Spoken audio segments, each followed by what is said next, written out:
আজি দেওবাৰ দিনটোৰ কাৰণে সাংঘাতিক ভিৰ হৈছে, সাংঘাতিকভাৱে সাহায্য দিবলৈ আহিছে আৰু সাংঘাতিক ভিৰ হৈছে। এয়া কাৰেংঘৰৰ ওচৰত মই আছোঁ। বালিঘাটৰ পৰা কাৰেংঘৰ অৰ্থাৎ শিমলুগুৰিৰ পৰা ইয়ালৈকে এনেকুৱা এটা বৃহৎ জাম লাগিছে। আপোনালোকে নিজে ভাবক, এতিয়া অসমৰ ভিন্ন প্ৰান্তৰ পৰা আজি যিহেতু দেওবাৰ আৰু এই দেওবাৰ দিনটোত সাহায্য দিবৰ কাৰণে এনেকুৱাই ভিৰ হৈছে, ইমানেই মানুহ আহিছে আপুনি ভাবিব নোৱাৰে। আৰু এতিয়া চাওক কি সাংঘাতিক ভিৰ। এতিয়া বৰ্তমান সময়ত মই পৰিৱেশটো দেখাইছোঁ, চাওক কি পৰ্যায়ত আচলতে ভিৰ হৈছে।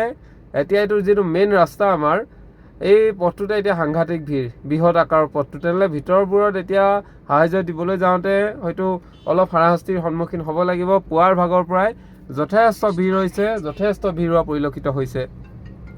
এইটো এটা পূৰ্বানুমান কৰিছিলোঁ যে এনেকুৱা এটা ভিৰ হ'ব পাৰে দেওবাৰ দিনটোত, আৰু এই পূৰ্বানুমানটো সঠিক হ'ল। বৰ্তমান সময়ত চাওক এয়া বালিঘাটৰ পৰিৱেশ, কি পৰ্যায়ত আচলতে ভিৰ হৈছে, কি পৰ্যায়ত আচলতে এয়া ভিৰ হৈছে।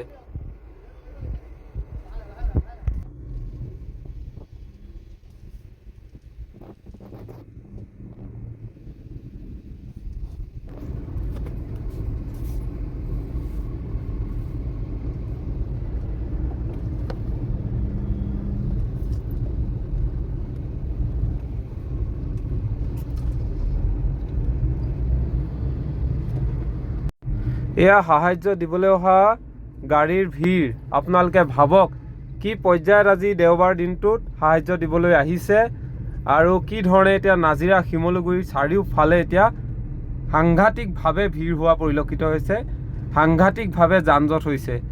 আৰু দেওবাৰ দিন যিহেতু সকলোৰে অফিচ কাছাৰী বন্ধ, সেয়ে সকলোৱে আজি অনুমান কৰিলে যে ভাবিলে সহায় কৰিবলৈ যাম, আৰু সকলো একেলগে ওলাই অহাৰ ফলত এতিয়া সাংঘাতিক ভিৰ হোৱা পৰিলক্ষিত হৈছে। কি পৰ্যায়ত ভিৰ হৈছে আপোনালোকে নিজে এবাৰ মন কৰক।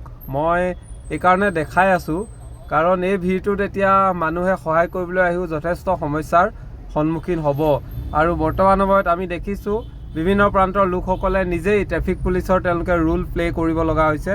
উপায় নাই, এই সময়খিনিত বানপীড়িত লোকসকলক সহায় কৰিবলৈ আহিছে। তেনেস্থলত এই ধৰণে এতিয়া যান জঁটৰ সমস্যা হোৱাটো সাধাৰণ কথা, কিয়নো বিভিন্ন প্ৰান্তৰ পৰা যিহেতু আহিছে ৰাইজসকল। এয়াই বৰ্তমান পৰিৱেশ।